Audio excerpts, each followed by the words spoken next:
Всем привет! По просьбе трудящихся я показываю, как работает подключение мышки. Итак, вот имеется у меня мышка обыкновенная. Вот она подключена к этому проводу, к которому я подключал флешки. На экране телевизора вы можете видеть курсор. Правая клавиша мыши работает как клавиша меню.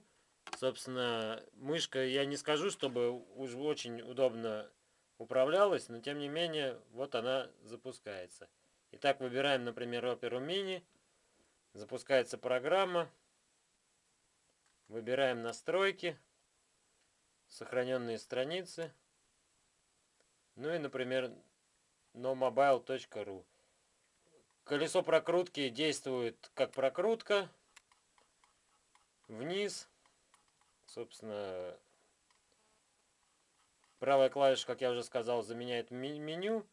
Если какой-то есть пункт, то можем нажать мышкой, вот, и начнет загружаться что-то. То есть практически мы имеем полную функциональность мышки. Вот она прекрасно ходит. Выбираем контакты, выбираем сообщения и так далее. Можно музыкальный плеер включить.